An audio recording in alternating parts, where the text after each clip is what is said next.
예, 제가 딸에게 항상 하는 말이 있습니다. 물론 이제 딸에게만 하는 말은 아닌데, 딸에게 이렇게 말하죠. 너는, 너는 하나님의 딸이야. 너는 하나님의 딸이야. 너는 하나님의 아들이야. 누구나 예수를 믿으면 모두 하나님의 기뻐하시는 자녀입니다. 하나님의 은혜죠. 시도 때도 없이 아이들에게 이 좋은 소식을, 이 하나님의 은혜를 말해줍니다. 우리 아이들이 얼마나 큰 복을 받았는지 기억하게 하고 또 은혜의 삶을 살 수 있도록 항상 하나님의 딸이라는 사실을, 하나님의 아들이라는 사실을 말해줍니다. 자, 우리 한번 서로 얘기해 보면 좋겠어요. 옆에 있는 분에게, 당신은 반말할까요, 우리? 너는 하나님의 딸이야. 너는 하나님의 아들이야. 한번 해보겠습니다. 하나, 둘, 셋.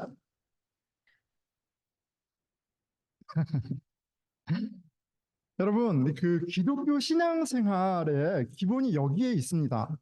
굉장한 기본이 여기 있어요. 뭐예요? 하나님의 딸로, 아들로 산다는 것. 하나님의 은혜로 산다는 거예요. 복음 자체가 여러분 하나님의 은혜입니다. 에베소서 2장 8절. 너희는 그 은혜에 의하여 믿음으로 말미암아 구원을 받았으니 이것은 너희에게서 난 것이 아니요 하나님의 선물이라. 하나님의 은혜죠. 자, 그리고 이 하나님의 은혜, 이 좋은 소식을 믿게 되는 것도 우리가 어떻게 해서 믿는 게 아니라 믿게 해주셔야 믿을 수 있습니다. 복음을 믿는 것도 하나님의 은혜예요. 고린도전서 12장 3절 후반부입니다. 성령으로 아니고는 누구든지 예수를 주시라 할 수 없느니라. 믿음을 주셔야 믿음을 가질 수 있습니다. 은혜로 믿게 되는 거예요. 자, 이런 면에서 신앙생활의 가장 중요한 그리고 기본 자세는 바로 이 수동성이에요. 수동성입니다. 시편 1장에 복 있는 사람, 하나님의 사람에 대해서 이렇게 그림 하나를 보여주죠. 시냇가에 심겨진 나무, A tree planted by the stream of water. 시냇가에 심겨져 있는 나무. 신앙의 수동성을 잘 보여주는 그림입니다. 나무가 능동적으로 일어나서, 그렇죠? 능동적으로 심겨지거나 자랄 수 없습니다. 누군가의 손에 의해서 수동적으로 선택을 받고 옮겨져서 시냇가에 심겨집니다. 그리고 어떻게 살아요? 그 시냇가에 의존해서 자라나고 그 시냇가에 공급해주는 생명력으로 말미암아 열매를 맺습니다. 기독교 신앙의 가장 기본 중요한 자세는 이런 수동성에 있습니다. 우리가 원하는 것을 열심히 추구하는 것이 아니라 바라봄의 법칙이라는 책 제목처럼 무엇이 이루어지기를 간절히 원하는 마음이 어떤 열매를 맺는 것은 더더군다나 아닙니다. 우리의 신앙은 우리의 열심으로 얻을 수 있는 무엇이 아니고 하나님의 은혜로 받은 선물입니다. 신앙생활의 기본은 그래서 하나님의 은혜 가운데 사는 거예요. 자, 그렇다면 이렇게 질문할 수 있어요. 목사님, 하나님의 은혜 안에 사는 것이 다라면 나는 무엇을 해야 합니까? 기억해야 할 것은 신앙생활은 존재의 변화라는 데 있어요. 내가 그리스도 안에 새로운 뉴 크리에이션, 새로운 존재가 되어서 그로 말미암은 뉴 릴레이션십, 새로운 관계가 생기고 그리고 그 관계의 과정이 바로 신앙생활이라는 점입니다. 예수 그리스도 안에서 하나님의 자녀가 됐어요. 하나님 아버지, 하나님의 자녀, 부모 자식 관계가 되었습니다. 하나님의 은혜로 우리는 예수님의 몸된 교회로 부름을 받습니다. 예수님의 몸의 한 지체가 되어 그 안에서 자라나는 과정을 갖습니다. 바울이 이제 막 그리스도인이 된 이들에게 이렇게 권면합니다. 13장 43절, 오늘 본문이죠. 회당의 모임이 끝난 후에 유대인과 유대교에 입교한 경건한 사람들이 많이 바울과 바나바를 따르니 두 사도가 더불어 말하고 항상 하나님의 은혜 가운데 있으라 권하니라. 여러분, 항상 하나님의 은혜 가운데 사세요. 하나님의 자녀라는 새로운 정체성으로 살라는 말이에요. 하나님이 예수 그리스도를 통해서 그리스도 안에서 죄를 사하시고 의롭게 하셔서 하나님 자녀로 삼으셨는데, 이 은혜를 주셨는데, 여러분, 이 은혜 안에서 사는 거예요 라고 얘기하는 겁니다. 하나님의 자녀라는 새로운 정체성으로 사는 거예요. 이제 나의 가치를 다른 곳에서 찾는 것이 아니라 이제 하나님의 은혜 안에서 찾는 과정이 시작된 겁니다. 나는 이제 한국 사람, 아무개의 아들, 누구의 딸, 어느 학교를 나온 누구, 어떤 직업을 가진 누구이기 이전에 나는 이제 하나님의 자녀입니다. 하나님의 아들이고 하나님의 딸입니다. 이제 하나님의 양육의 그 관계 가운데 살아가는 존재가 되었어요. 내가 하나님의 자녀라면, 내가 정말 하나님의 자녀라면 이제 하나님은 나를 양육하십니다. 시냇가에 심기운 나무는 시냇가에 머물러 있는 것으로 충분합니다. 나무는 시냇가에 머물러 있으므로 자라나고 열매를 맺는 것처럼 내가 이제 하나님의 자녀가 되었기 때문에 하나님은 나를 양육하십니다. 목사님, 그럼 하나님의 은혜만 있으면 아무것도 안 해도 됩니까? 이제 자식이 됐으니까 아무것도 안 해도 된다는 말이에요? 아무렇게나 막 살아도 됩니까? 여러분, 하나님이 정말 아버지가 돼서 새로운 관계가 생기고 아버지와 같이 대화할 수 있게 되면, 그 은혜를 경험하면 여러분 막 살 수가 없습니다. 하나님의 은혜가 삶의 원동력이 되고 동기가 되면 내 뜻대로 내 마음대로 살던 삶에서 돌이켜 하나님을 기뻐하시는 삶을 살 수밖에 없습니다.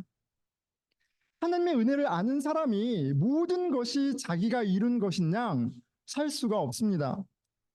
하나님이 아버지인 것을 아는 사람이 아버지의 뜻과 상관없이 살 수 없습니다. 하나님의 은혜로 내가 하나님의 자녀가 되었기에 나는 하나님의 자녀로 살아가게 되고, 내가 하나님의 아들인 예수 그리스도의 제자가 되었다면 제자가 되었기에 이제 제자로 살아가게 되는 거예요. 새로운 관계가 새로운 삶을 열고 새로운 인생이 시작되고 펼쳐집니다. 자, 같은 맥락에서 하나님의 은혜에 합당한 열매가 없다면 사실 우리는 질문해야 합니다. 내가 정말 하나님의 은혜를 아는 사람인가? 왜냐하면 신앙의 시작은 행위 이전에 존재에 있기 때문에 그래요. 내가 무엇을 할 수 있고 무엇을 가지고 있고 그 전에 who I am, 내가 누구냐에 대한 답이기 때문에 그렇습니다. 하나님의 은혜 안에 나는 새로운 존재가 되었어요. 마태복음 5장에서 예수님은 하나님의 자녀에 대해서 행위적인 예로 말씀하시는 것이 아니라 존재론적인 비유로 설명하십니다. 마태복음 5장 13절 16절에 너희는 세상의 소금이니, 소금의 비유로 말씀하시고 너희는 세상의 빛이다 라고 얘기하십니다. 하나님의 자녀는 빛과 같은 존재, 소금과 같은 존재예요. 그리고 소금과 빛의 공통점은 사람이 사는데 정말 필요하고 없어서는 안 될 존재라는 점입니다. 소금이 음식의 맛을 내고요, 음식의 부패를 막아줍니다.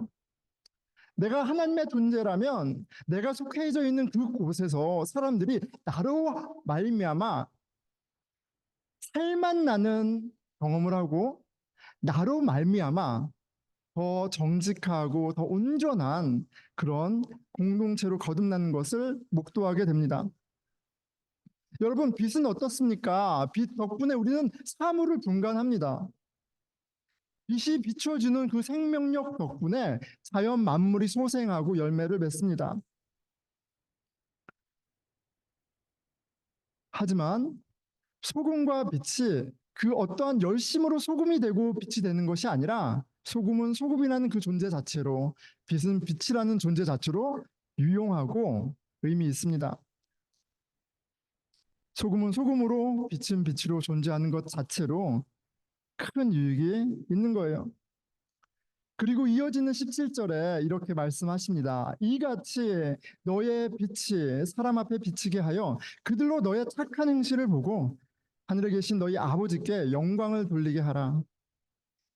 너희가 그리스도인이라면 그리스도인답게 착하게 살아라 라는 윤리적인 명령처럼 보이지만 그 이전에 존재론적인 변화를 언급하세요. 너는 빛이야, 너희는 소금이야. 너의 소금됨으로, 너의 빛됨으로 살아갈 때 세상은 살아계신 하나님을 보고 하나님을 찬양하게 된다는 말씀입니다. 윤리적인 명령이 아니에요. 하나님의 은혜가 우리의 존재를 변화시켰을 때 어떠한 행실이 나오고 그 결과가 어떻게 하나님께 영광이 되는지 보여주는 말씀입니다. 근데 상식이죠, 여러분. 착한 사람이 착하게 행동하는 거예요. 못된 사람은 아무리 착한 것처럼 꾸며도 종국에는 못된 신보가 나옵니다. 여러분, 내가 여전히 나의 정체성을 하나님의 은혜 안에서 찾기보다 하나님 은혜 주셨잖아요. 하나님의 딸이라는, 아들이라는 이 새로운 존재, 정체성, 가치를 주셨잖아요. 그런데 그렇기보다는 나의 지식과 나의 경험과 나의 소유, 나의 이름에서 찾는다면, 그리고 교회 안에서 직함과 사역이 하나님의 은혜보다, 내가 하나님의 아들이라는 사실, 내가 하나님의 딸이라는 사실보다 더 중요하다면 우리의 신앙은 근본적인 부분에서 오류가 있는 겁니다. 우리는 우리의 열심과 헌신으로 믿음이 있다고 착각하기 너무 쉽지만, 여러분, 믿음을 주시는 분도 하나님이시요 이루시는 분도 하나님이신 것을 생각할 때 우리는 항상 대답하게 되어 있어요. 하나님의 은혜로 된 것이고 우리가 구할 바는 하나님의 은혜요, 하나님의 은혜 가운데 사는 겁니다. 아멘. 여러분, 우리는 하나님의 은혜 없이는 살 수 없는 존재입니다. 하나님의 자녀로 살아간다 할 때 그 하나님의 자녀됨이라는 이 은혜를 기억하고 누리지 못한다면 살 수 없는 길이 바로 그리스도인의 길이에요. 이 사실에 대해 예수님은 너무나도 유명한 포도나무와 포도나무 가지 비유로 가르쳐 주십니다. 요한복음 15장 5절이죠. 나는 포도나무요 너희는 가지라. 그가 내 안에 내가 그 안에 거하면 사람이 열매를 많이 맺나니 나를 떠나서는 너희가 아무것도 할 수 없음이라. 하나님의 은혜 안에 거해야 하나님의 자녀다운 은혜의 삶을 살 수 있습니다. 하지만 우리는 교회에 모이고 그리스도인으로 살면서도 하나님의 은혜와 관계없이 그저 종교생활, 종교인으로 살 수 있습니다. 예수님이 경고하세요. 마태복음 7장 15절입니다. 거짓 선지자들을 삼가라. 양의 옷을 입고 너희에게 나아오나 속에는 노략질하는 일이라. 거짓 선지자라고 얘기하면 우리랑 전혀 상관없을 것처럼 보이지만 이 맥락은 유대인들을 대상으로 한 것이고 후에 있을 우리 그리스도인들을 대상으로 하신 말씀입니다. 선지자는 종교 지도자가 되겠죠. 교회 안에 리더에 관한 말씀이에요. 순장, 팀장, 집사, 장로, 전도사, 목사에 관한 말씀입니다. 근데 그 중에 가짜가 있다라는 말씀이세요. 마태복음 7장 16절에서 26절입니다. 그들의 열매로 그들을 알지니 가시나무에서 포도를 또는 엉겅퀴에서 무화과를 따겠느냐. 이와 같이 좋은 나무마다 아름다운 열매를 맺고 못된 나무가 나쁜 열매를 맺나니 좋은 나무가 나쁜 열매를 맺을 수 없고 못된 나무가 아름다운 열매를 맺을 수 없느니라. 아름다운 열매를 맺지 아니하는 나무마다 찍혀 불에 던져지느니라. 그러므로 그들의 열매로 그릇들을 알리라. 신앙이 있다고 말하지만 하나님의 은혜와 전혀 상관없어 보이는 말과 행동을 하는 사람들이 있어서 그런 리더들과 목사님이 있어서 당황스러울 때가 있습니다. 신앙이 있다는 것이 예수를 믿는다는 것이 근거 없는 자부심이 되어서 사람을 깔보거나 함부로 대하는 사람들이 있습니다. 질문해 봐야겠죠. 예수님은 겸손의 왕이신 것이 분명한데 그 예수를 왕으로 영접하고 따르는 사람이 그 예수님 덕분에 하나님의 자녀가 된 사람이 교만하다는 것은 있을 수 없는 일입니다. 하나님의 은혜는 하나님의 은혜 안에 산다면 그 은혜는 우리로 겸손하게 합니다. 스스로를 낮추는 미덕이 아니라 내가 상상하지도 못했던 감당할 수도 없는 선물을 받은 자의 겸손입니다. 크신 하나님 아버지 앞에 작은 아이로 섰을 때 갖게 되는 겸손이에요. 하나님의 은혜가 우리를 하나님의 은혜의 사람이 되게 하십니다. 5장 22절, 갈라디아서 5장 22절입니다. 오직 성령의 열매는 사랑과 희락과 화평과 오래 참음과 자비와 양성과 충성과 온유와 절제니 이 같은 것을 금지할 법이 없느니라. 예수 그리스도에 붙어 있는 사람이라면 예수 그리스도의 향기가 나는 거예요. 바울은 그리스도의 계시로 하나님의 큰 일을 깨닫고 회개합니다. 갈라디아서 1장 11절이에요. 이는 내가 사람에게서 받은 것이 아니요 배운 것도 아니요 오직 예수 그리스도의 계시로 말미암은 것이라. 교회의 비방자 박해자에서 하나님의 은혜를 전하는 사도가 되었어요. 그는 이렇게 고백합니다. 디모데전서 1장 16절이에요. 내가 궁유를 은혜를 입은 까닭은 예수 그리스도께서 내게 먼저 일체 오래 참으심을 보이사 후에 주를 믿어 영생 얻는 자들에게 본이 되게 하려 하심이라. 하나님의 은혜가 그에게는 어떤 의미가 있어요? 나로 하나님의 은혜의 삶을 살아가게 하는 그런 사람이 되게 하는데 있다라고 고백합니다. 하나님의 은혜가 바울로 하나님의 사람으로 살 수 있는 자원과 능력이 되었습니다. 사도 바울은 어디서나 자신을 반대하고 박해하는 매질하고 핍박하는 유대인들을 만났습니다. 자신이 전한 복음을 믿는 그리스도인들도 그와 같은 동일한 핍박을 고난을 당할 것을 잘 알았습니다. 그렇기에 그는 항상 하나님의 자녀들에게 당부했습니다. 항상 하나님의 은혜 가운데 있으라. 항상 기회가 있을 때마다 어린 그리스도인들에게 일러 주었어요. 하나님의 은혜 가운데 사세요. 다른 것으로 살지 말고 하나님의 은혜 가운데 사세요. 하나님이 예수님을 통해 당신에게 어떤 일을 하셨는지, 이제 그리스도 안에 당신이 하나님의 딸이라는 사실, 하나님이 기뻐하시는 아들이라는 사실, 이 진리 안에 사세요. 제 딸이 이제 중학생을 접고 고등학교가 됐습니다. 이제 8월에, 9월에 고등학생이 돼요. 교회에서 자랐고, 복음을 들으면서 자랐고, 하나님을 아버지라 부르며 자랐고, 예수 그리스도를 들으며 자랐습니다.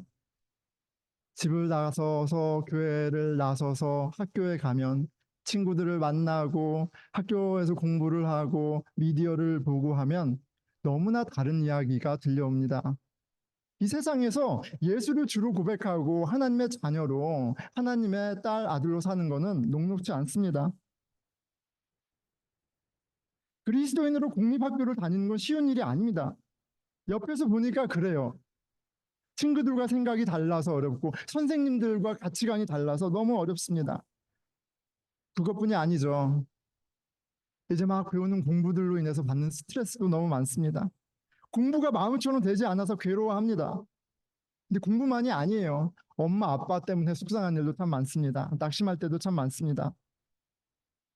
친구로 어렵던, 공부로 어렵던, 엄마, 아빠 때문에 어렵던, 그렇게 자기가 쪼그라드는 상황에서 분명하게 항상 얘기해 줍니다. 누가 뭐라 해도, 그 누가 뭐라 해도, 너는 하나님의 딸이야. 하나님이 기뻐하는 하나님의 딸이야. 너는 하나님의 아들이야. 그 누가 뭐라 해도 하나님이 기뻐하는 아들이야. 하나님의 은혜 가운데 살도록 항상 기회가 있을 때마다 이 말을 해줍니다. 왜요? 하나님의 은혜 없이는 저도 살 수 없고요. 제 딸도, 제 아들도, 내가 사랑하는 사람도 살 수 없다는 걸 알기 때문에 그렇습니다. 목사님, 여전히 하나님의 은혜 가운데 머물라 살라는 것은 어렵습니다. 여러분, 하나님의 딸이다, 아들이다라는 음성 가운데 그 정체성으로 사는 게 어렵죠. 그래서 하나님께서 우리에게 세 가지 선물을 주셨습니다. 우리 늘 들으면 준비됐어요? 예, 세 가지 선물. 첫째, 둘째, 셋째. 예, 감동이 없네요. 여러분, 하나님의 말씀, 하나님께 기도, 하나님의 교회를 통해서 하나님은 우리가 은혜 안에 살 수 있도록 도와주십니다. 하나님께서 우리에게 하나님의 은혜를 깨닫게 하기 위해 말씀을 주셨어요. 로마서 10장 17절입니다. 그러므로 믿음은 들음에서 나며 들음은 그리스도의 말씀으로 말미암음이니라. 매일 하나님의 말씀을 읽고 곰곰이 생각하며 묵상하는 가운데 성령님은 그 말씀을 통해 나타난 하나님의 은혜를 깨닫게 하십니다. 하나님의 말씀이 하나님의 은혜를 깨닫게 하세요. 디모데후서 3장 14절입니다. 그러나 너는 배우고 확신한 일에 거하라. 너는 내가 누구에게서 배운 것을 알며 또 어려서부터 성경을 알았나니 성경은 능히 너로 하여금 그리스도 예수 안에 있는 믿음으로 말미암아 구원에 이르는 지혜가 있게 하느니라. 성령님은 우리로 하나님의 말씀을 깨닫게 하셔서 하나님의 은혜를 믿는 믿음을 주십니다. 우리는 하나님의 말씀을 묵상함으로 하나님의 은혜 안에 거하고 하나님의 은혜는 우리로 하나님의 자녀답게 살아가는 자원과 능력이 됩니다. 하나님의 자녀는 그렇기 때문에 하나님의 말씀을 묵상하는 존재예요. 시편 1편 3절에 시냇가에 심겨진 나무에 대해서 시편 1편 2절은 이렇게 설명합니다. 오직 여호와의 율법을 즐거워하여 그의 율법을 주야로 묵상한도다. 신앙은 지극히 수동적인 거예요. 하나님으로부터 시작하고 하나님의 공급으로부터 자라나고 하나님이 주셔야 열매를 맺습니다. 근데 동시에 우리가 해야만 하는 게 있어요. 우리 삶 가운데 우선순위로 둬야만 하는 것이 있어요. 하나님의 말씀을 주야로 묵상하는 그 선택을 매일매일 삶 가운데 우선순위에 둬야 합니다. 왜요? 하나님은 우리에게 은혜 주시는 분인데 하나님의 말씀을 통해서 주시기 때문에 그래요. 하나님의 말씀은 우리의 죄와 허물을 들추십니다.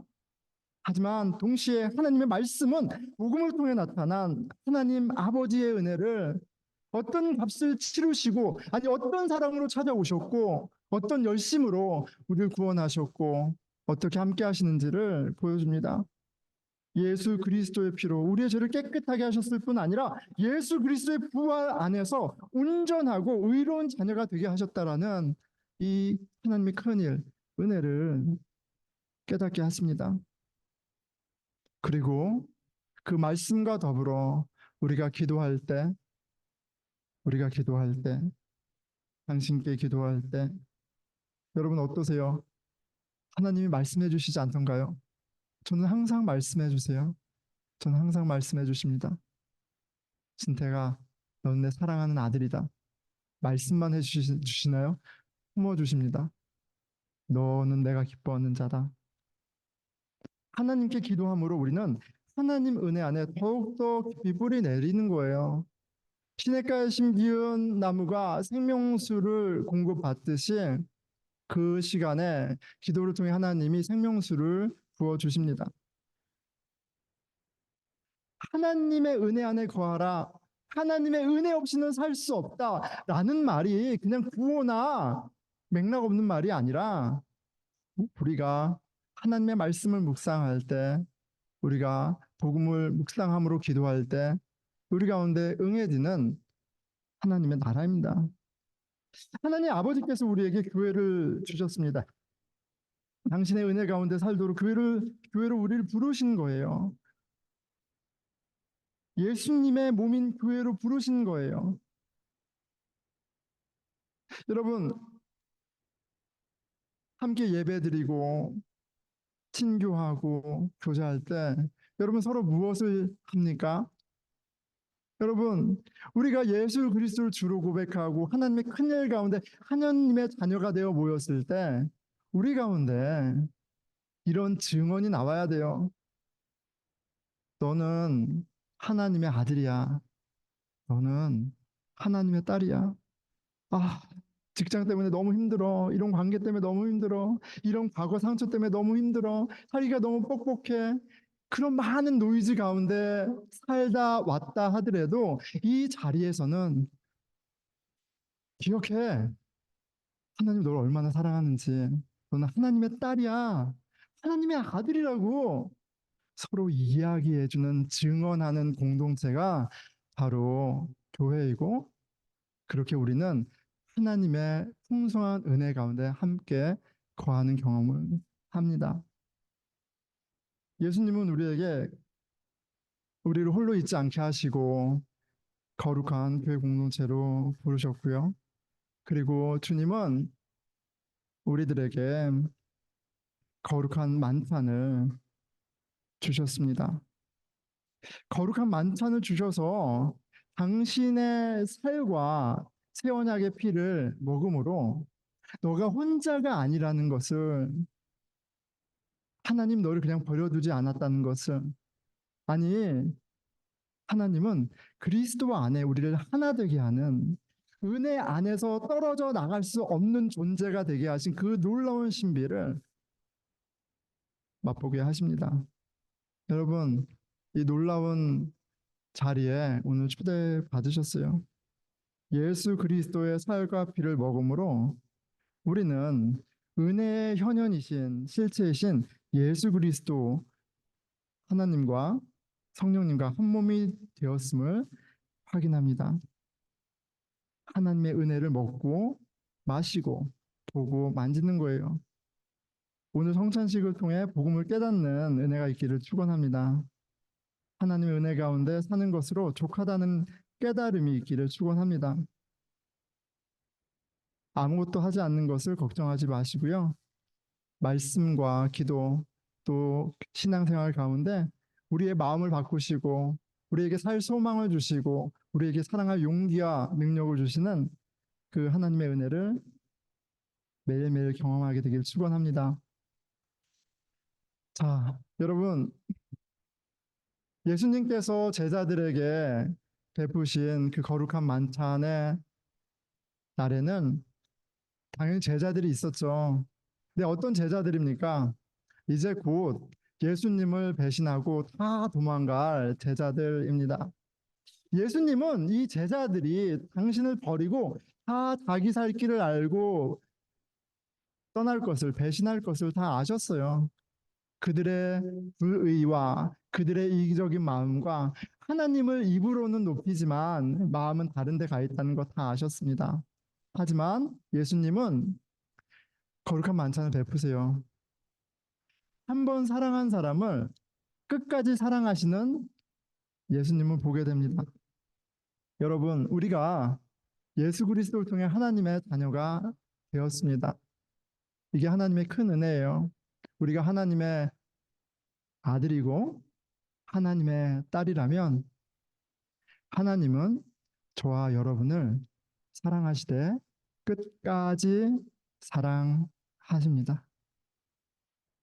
하나님이 우리의 아버지가 되었기에 하나님은 우리가 오해하고 우리가 때로는 심통을 부리고 우리가 때로는 곁길을 간다 할지라도 그거를 다 아신다 할지라도 우리가 하나님의 아들이요 딸이기에 사랑하시되 끝까지 그 십자가에서 부활의 모든 영광 가운데 사랑하시되 끝까지 사랑하십니다. 오늘 예수님이 우리에게 베푸신 이 만찬에 여러분 참여하면서 우리를 자녀 삼으셔서 사랑하시되 끝까지 사랑하시는 그 아버지의 사랑을 먹고 마시는 그렇게 은혜 안에 거하는 은혜의 현현인 예수 그리스도의 몸과 하나 되는 그런 경험을 하게 되기를 축원합니다. 이 성찬에 여러분 모두 차례 받았어요. 혹시 여러분들 가운데 마음으로 예수 그리스도를 주로 고백한다면 모두 참여하셔도 됩니다. 근데 혹시 아직 예수 그리스도를 믿는 믿음이 없다면 같이 기도하시면서 그 믿음 주시기를 기도함으로 같이 성찬에 참여하도록 하겠습니다. 자, 우리 같이 기도하겠습니다.